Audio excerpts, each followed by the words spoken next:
ರಾಜ್ಯದಲ್ಲಿ ಪೊಲೀಸರಿಗೆ free hand ನೀಡಬೇಕು ಎಂಬ ಕೇಂದ್ರ ಸಚಿವ ಸೋಮಣ್ಣ ಹೇಳಿಕೆ ವಿಚಾರವಾಗಿ ಪ್ರತಿಕ್ರಿಯಿಸಿರುವ ಗೃಹ ಸಚಿವ ಜಿ ಪರಮೇಶ್ವರ್ ಅವರ ಅಭಿಪ್ರಾಯದಲ್ಲಿ ಅವರು ಹೇಳಿದ್ದಾರೆ. ರಾಜ್ಯದಲ್ಲಿ ಕಾನೂನು ಸುವ್ಯವಸ್ಥೆಗೆ ಬೇಕಾದ ಎಲ್ಲಾ ಕ್ರಮವನ್ನು ಕೈಗೊಂಡಿದ್ದೇವೆ ಎಂದು ಹೇಳಿದ್ದಾರೆ. ಸಮಯ ಬಂದಾಗ ಅಂಕಿ ಸಂಖ್ಯೆ ಸಮೇತ ಸೋಮಣ್ಣ ಅವರಿಗೆ ಮಾಹಿತಿ ನೀಡುತ್ತೇವೆ. ಮಂಗಳೂರಿನಲ್ಲಿ ಕೋಮು ಹತ್ಯೆಗಳ ವಿಚಾರವಾಗಿ ಕಾನೂನು ಕಠಿಣವಾಗಿದ್ದರೂ ಕೂಡ ಈ ರೀತಿ ಘಟನೆಗಳು ನಡೆಯುತ್ತಿವೆ.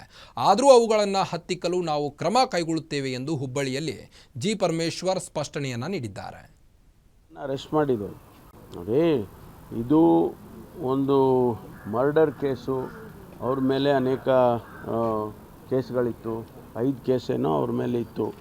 ಹಾಗಾಗಿ ಆ ಸಂದರ್ಭದಲ್ಲಿ ನಾವು ಯಾರು ಸರ್ಕಾರದವರು ಯಾರು ಭೇಟಿ ಮಾಡೋದಕ್ಕೆ ನಾವು ಎಲೆಕ್ಟೆಡ್ ರೆಪ್ರೆಸೆಂಟೇಟಿವ್ಸ್ ನಾನಾಗಲಿ ಮತ್ತು ಯಾರಾಗಲಿ ಭೇಟಿ ಮಾಡಲಿಲ್ಲ. ಆದರೆ ಆ ಕುಟುಂಬಕ್ಕೆ ನ್ಯಾಯ ಒದಗಿಸ್ತಕ್ಕಂಥ ಕೆಲಸ ಖಂಡಿತವಾಗಿ ನಾವು ಮಾಡಿದ್ದೇವೆ.